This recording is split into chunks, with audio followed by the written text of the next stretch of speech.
ब्रह्मा विष्णु महेश, जय माँ पराशक्ति। मनुष्य जीवन टोटली प्रारब्ध के अधीन काम करता है। मतलब जो भी मनुष्य का जीवन होता है उसमें 70% उसके प्रारब्ध यानी कि पूर्व जन्म का मिलोचा रहता है। और अगर हम मानव जीवन लेकर के इस पृथ्वी में आते हैं तो यकीनन हम पूर्व के अपने जन्मों में खरे नहीं उतरे। तो उस परम तत्व परमात्मा का स्वगठित कानून की जो जैसा कर्म करेगा उसी के अकॉर्डिंग उसका अगला जन्म तय होगा। ये जानते हुए भी आप पर्चा लिखने वाली सिद्धि प्राप्त करना चाहते हैं, लाइव दरबार लगाना चाहते हैं, लोगों का भूत प्रेत भगाना चाहते हैं और ऐसा करके आप परमात्मा का स्वगठित कानून भी तोड़ना चाहते हैं कि जिसने जैसा कर्म किया रहेगा उसके अकॉर्डिंग ही उसका अगला जन्म निर्धारित होता है। क्योंकि जो भी लोग दुखों के साथ या फिर भूत प्रेतों की समस्या लेकर इस तरह के लाइव दरबार में जाते हैं और इन सिद्धियों के लालच में फंसे हुए पर्चा लिखने वाले निम्न स्तरीय संतों द्वारा जब उनका भूत प्रेत भगा दिया जाता है तो उन भूत प्रेतों को वो जो सिद्धियां उन पर्चा लिखने वाले भगतों ने सिद्ध की रहती हैं उनके पास इतनी ही शक्ति होती है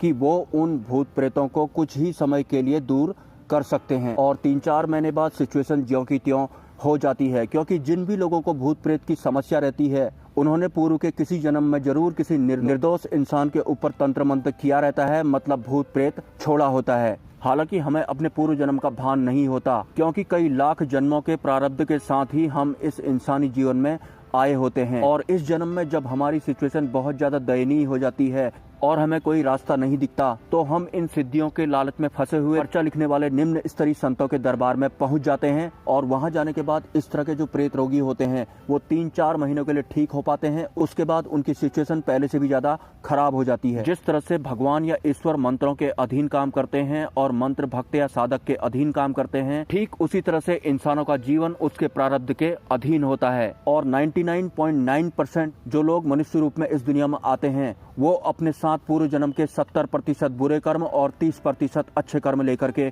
आते हैं। तो हमारा जो ये करंट वाला जन्म है ये हमारे पूर्व जन्म में किए गए 70% बुरे कर्मों और 30% अच्छे कर्मों का एक तरह से मिलोचा है या फिर आप कह सकते हैं कि मिक्सअप है। तो पर्चा लिखने वाली सिद्धियों द्वारा या फिर किसी अन्य सिद्धि द्वारा प्रारब्ध को हटाया नहीं जा सकता। हाँ, जो सिद्धियां होती हैं वो इतना जरूर कर सकती हैं कि पूर्व में आपने जो 30% अच्छे कर्म किए थे उन कर्मों को कुछ समय के लिए आगे कर देती हैं और आपके बुरे कर्मों का जो कोटा होता है उन बुरे कर्मों को कुछ समय के लिए पीछे कर देती हैं। और इस वजह से ही इन पर्चा लिखने वाले जो निम्न स्तर के संत होते हैं इनके दरबार में अगर कोई प्रेत रोगी जाता है तो कुछ समय के लिए या फिर कुछ महीनों के लिए वो ठीक रहता है और उसके बाद उसकी जो सिचुएशन होती है वो ज्यों की त्यों हो जाती है। Because bad karmas again taking place settled by the परमात्मा और द गॉड। एक्चुअल में हम मनुष्यों को पूर्व जन्म में हमारे द्वारा किए गए बुरे कर्मों को कुछ अच्छे कर्म करने के बाद उनको बैलेंस में करना होता है। लेकिन आम इंसान को प्रारब्ध से कोई लेना देना होता नहीं। अगर उसकी सिचुएशन खराब हो जाती है तो वो कुछ भी करके अपनी गाड़ी को ट्रैक पर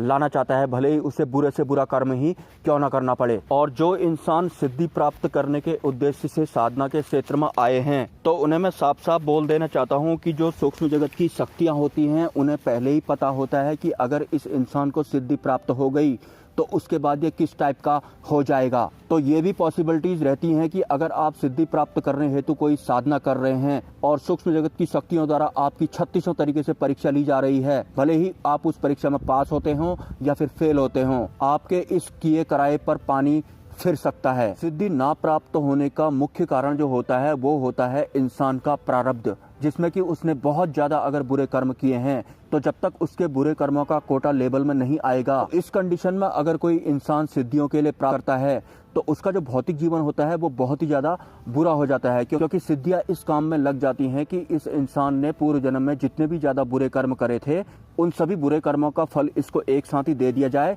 ताकि इसका जो सूक्ष्म शरीर है वो सूक्ष्म जगत की शक्तियों के अनुकूल हो जाए। और अपने बुरे कर्मों को काटने के लिए अच्छे कर्म करना है का मतलब ये नहीं है कि आप सड़क पर जा रहे हैं, आपने देखा कि सड़क किनारे एक्सीडेंट से एक गाय को चोट लगी है और उसके बाद आपने उस गाय को उठाया और आप उसे एक पशु चिकित्सालय में ले गए और ट्रीटमेंट का जितना भी खर्चा होता है वो सब भी आपने किया।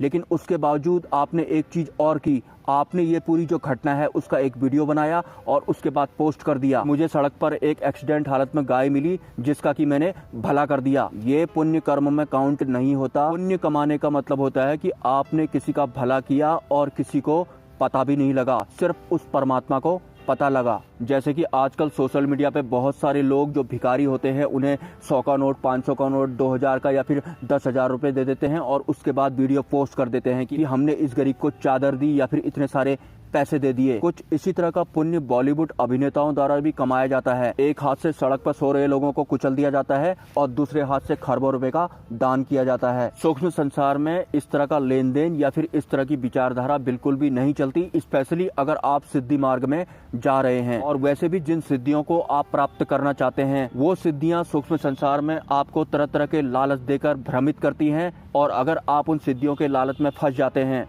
और पर्चा लिखने लग जाते हैं तो आपकी मृत्यु के बाद वो सिद्धियां आपको अपने लोक में खींच कर ले जाती हैं और कुछ इसी तरह का पर्चा लिखवाने वाला काम करवाती हैं। और ये भी एक परम सत्य है। ब्रह्मा, विष्णु, महेश, जय मां पराशक्ति।